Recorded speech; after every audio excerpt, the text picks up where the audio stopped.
Hello. हां हां, बोला ना काका. हो, करता येईल की. बरं, मग कधी पाठवू माणसाला तुमच्याकडे? बरं, ठीक आहे. मग तुम्ही कळवाल का मला तसं? ठीक आहे, ठीक आहे, ओके. आता या काकांचा हा चौथा फोन. माझं आणि त्यांचं मेडिक्लेमबद्दल बोलणं झालं. त्यांना मेडिक्लेमची सगळी माहिती दिली, प्रीमियमही सांगितला. पण पॉलिसी कधी करावी, या महिन्यात करू का पुढच्या महिन्यात करू, असं करत करत करत करत वेळ काही येत नाही. आणि मग काकांचा फोन येतो, आमचं बोलणं होतं आणि पुन्हा पॉलिसी करायची राहून जाते. नमस्कार, मी स्वरदा कुलकर्णी.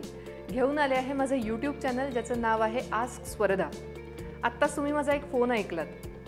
जनरली हे काम करत असताना मला असे फोन किंवा असे अनुभव अनेकदा येतात. बरेच जण असे असतात की ज्यांचा मेडिक्लेम कधी काढावा ह्याविषयीचा मुहूर्तच निघत नाही. आजचा व्हिडिओ खास त्यांच्यासाठी. मेडिक्लेम केव्हा काढला पाहिजे याची माहिती देणारा आणि तुमच्या माहितीत भर टाकणारा. सो हा व्हिडिओ सुरुवातीपासून शेवटपर्यंत बघायला विसरू नका. आणि हो, माझं हे चॅनल लाईक, शेअर आणि सबस्क्राईब नक्की करा. मला सांगा, मेडिक्लेम आपण केव्हा घेतो? जेव्हा आपल्याला कोणीतरी येऊन समजवतं, जेव्हा आपल्याला काहीतरी क्लेमचा अनुभव येतो, किंवा हॉस्पिटलायझेशन होतं, किंवा आपल्याला असं लक्षात येतं की आपल्याला आता मेडिक्लेम काढायची गरज आहे, किंवा बरीच काही कारणं असतात. मग आपण काय करतो? एखाद्या इन्शुरन्स एजंटकडनं माहिती घेतो आणि एकतर पॉलिसी लगेच काढतो किंवा ती पॉलिसी घेण्यासाठी काही दिवसांची वाट बघतो. पण या दरम्यान काय होतं माहिती आहे का? एकतर आपल्या फायनान्शियल प्रायोरिटीज चेंज होतात किंवा आपल्या हेल्थ कंडिशनमध्ये बदल होतो. त्यामुळे हेल्थ इन्शुरन्स किंवा मेडिक्लेम वेळेवर काढणं खूप गरजेचं आहे. आता हे सगळं आपण जेव्हा समजून घेतो, तरीही लोकांचा मला प्रश्न असतो की मग मी मेडिक्लेम कधी काढला पाहिजे? तर याचं सगळ्यात पहिलं माझं उत्तर आहे की कमीत कमी वयात काढला पाहिजे. किंवा जर तुम्ही तुमच्या आईबाबांच्या पॉलिसीमध्ये आधीपासून कव्हर असाल तर तीच पॉलिसी कंटिन्यू केली पाहिजे. आता याच प्रश्नाचं उत्तर देताना मी पुढे असं सांगेल की जर आपली तब्येत नीट असेल, म्हणजे आपल्याला कुठलेही आजारपण नसेल, आपल्याला कुठल्याही गोळ्या नसतील, तर ताबडतोब इन्शुरन्स काढून घेतला पाहिजे. कारण जर आपल्याला पुढे जाऊन काही आजारपण आलं तर पॉलिसी मिळते, पण वेटिंग पिरियड असू शकतो किंवा त्याच्यामध्ये काही क्लॉजेस असू शकतात की तो आजार कव्हर होईल किंवा नाही हे आपण आत्ता सांगू शकत नाही. त्यामुळे जेव्हा आपली तब्येत नीट असेल तेव्हाच आपला मेडिक्लेम काढून घेतला पाहिजे. बऱ्याच लोकांच्या बाबतीत असं घडतं की जेव्हा आपण पॉलिसी काढतोय त्यावेळेला त्यांची एकतर ते कंपनी सोडत असतात किंवा VRS असते किंवा रिटायरमेंट घेत असतात आणि कंपनीचं कव्हरेज संपलं म्हणून नवीन कव्हरेज सुरू करत असतात. पण त्यावेळेला काय होतं माहिती आहे का? की त्या व्यक्तीचं वय वाढलेलं असतं, त्याची हेल्थ कंडिशन बदललेली असते, कदाचित एखादं क्लेम, हॉस्पिटलायझेशन यापैकी काही होऊन गेलेलं असतं. मग काय होतं की पॉलिसी मिळायला अडचण येऊ शकते. त्यामुळे जेवढ्या लवकर शक्य असेल तेवढ्या लवकर आपली पॉलिसी काढून घेतली पाहिजे.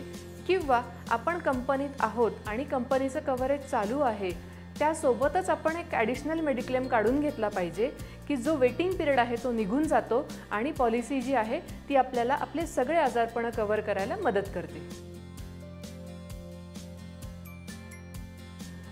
जनरली काय होतं की आपण पॉलिसी केव्हा काढतो? जेव्हा आपल्याला काही आजारपण होऊन गेलंय आणि आपल्याला खूप खर्च आपला जो आहे तो हॉस्पिटलायझेशनमध्ये झालाय, त्यावेळेला आपण म्हणतो की नाही आपली मेडिक्लेम असली पाहिजे. किंवा कोणीतरी आपलं नातलग येतं आणि सांगतं, अरे तुझी जर मेडिक्लेम असती तर तुला हा खर्च सगळा क्लेममधनं मिळाला असता. पण तुम्हाला माहिती आहे का की आजारपणाचे 2 प्रकार असतात. एक आपलं साधं नॉर्मल आजारपण असतं की ज्यामध्ये आपल्याला डेंग्यू, मलेरिया किंवा असे काही आजार असतात की जे होऊन गेले की त्याचा परत काही पुढे आपल्या आयुष्यावर फार परिणाम होत नसतो, आपल्या आरोग्यावर फारसा परिणाम होत नसतो. पण काही आजार असे असतात किंवा काही दुखणी अशी असतात की जी आपल्यासाठी कायमस्वरूपी त्रासदायक ठरतात आणि अशी दुखणी जी असतात ती आपल्या पॉलिसीमध्ये जेव्हा आपण नव्याने काढायला जातो, म्हणजे हॉस्पिटलायझेशन झाल्यावर किंवा क्लेमचा अनुभव आल्यानंतर आपण जेव्हा पॉलिसी काढायला जातो तेव्हा ते एक तर पॉलिसीमध्ये कव्हर होतात किंवा परमनंटली एक्सक्लुजनमध्ये जातात, ते आपल्या पॉलिसीमध्ये कव्हर होत नाहीत. त्यामुळे मी असं सजेस्ट करेन की आजारपणाचा काहीतरी अनुभव आला आणि मग आपण पॉलिसी काढली असं करू नका.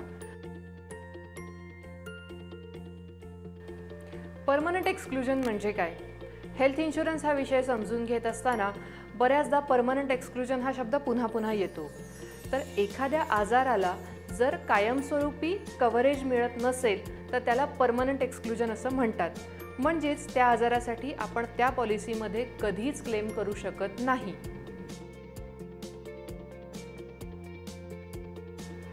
थोडक्यात काय, तर हा पूर्ण व्हिडिओ बघितल्यावर तुमच्या एक गोष्ट लक्षात आली असेल की मेडिक्लेम आपण कधी काढला पाहिजे. म्हणजे जेव्हा वय आपलं कमी असेल किंवा आईबाबांसोबतचा मेडिक्लेम असेल तर काय केलं पाहिजे, किंवा आपली तब्येत नीट असेल तर आपण मेडिक्लेम लवकरात लवकर काढून घेतला पाहिजे. कारण जर का आपल्या तब्येतीत काही बदल झाला, आपल्या हेल्थ कंडिशन बदलल्या, तर आपल्याला कंपनीकडनं मेडिक्लेम मिळायला प्रॉब्लेम येऊ शकतो किंवा तो आजार आपल्याला परमनंट एक्सक्लुजनमध्ये जाऊ शकतो. थोडक्यात काय, तर तुमच्या मेडिक्लेमचा मुहूर्त तुमच्याच हातात आहे.